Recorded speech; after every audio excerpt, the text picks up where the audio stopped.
The left has been telling you for years what you can eat, what you should say, and now how you should feel. Take a listen to Michelle Obama. Yes, I do, because we feel the difference now. Yeah. See, now we're feeling what not having hope feels like. You know, hope is necessary.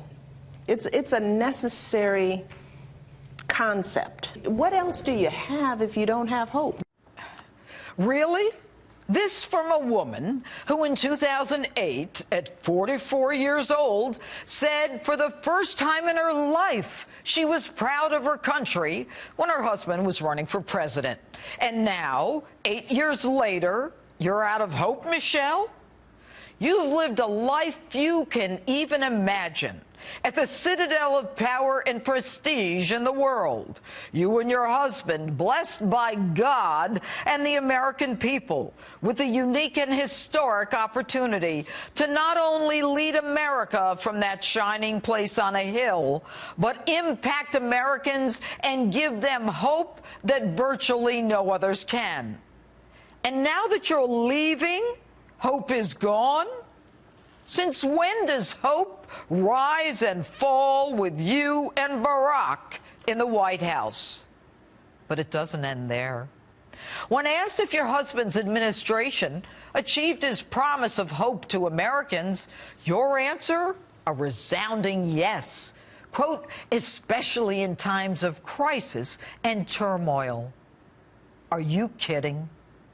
Did your husband give hope to the parents of James Foley or Stephen Sotloff, who was in custody for over a year while his family was told they could not negotiate because they'd be prosecuted before their sons' heads were chopped off? To try to convince America that once you and Barack exit the White House, hope is removed for America is an outrage. And I'll tell you what else is an outrage. An outrage is when your husband struts up to the microphone at a national prayer breakfast and tells Christians to get off their high horses because the Christians are afraid of Muslim terrorists cutting their heads off. And I'd say that that was a crisis, but no hope there.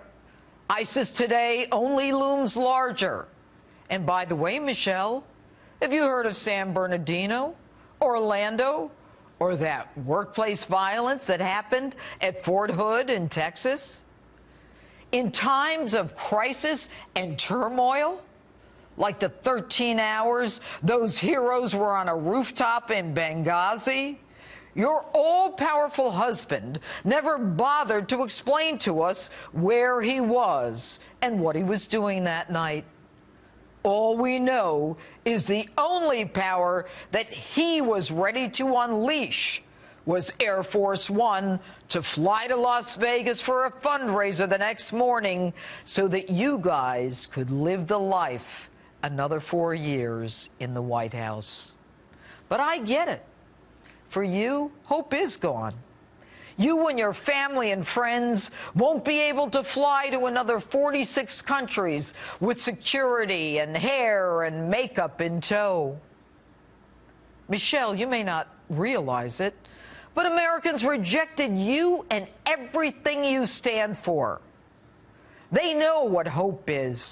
Hope is when people, 30,000 at a time, stand in line in the cold with their children, hoping to get the glimpse of a man that they think can change the course of their lives from the downward spiral that you and Mr. Hope and Change have put them on.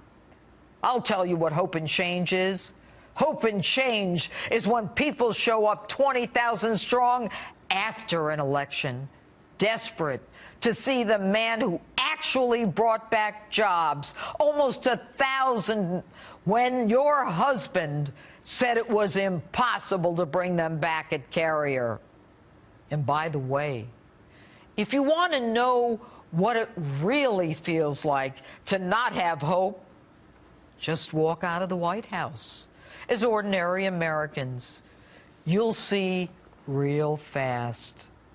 Welcome to the America you created, the one with a racial divide, a disrespect of law enforcement and the military, illegals cruising our borders, draining our schools and social services, ISIS and refugees on the rise.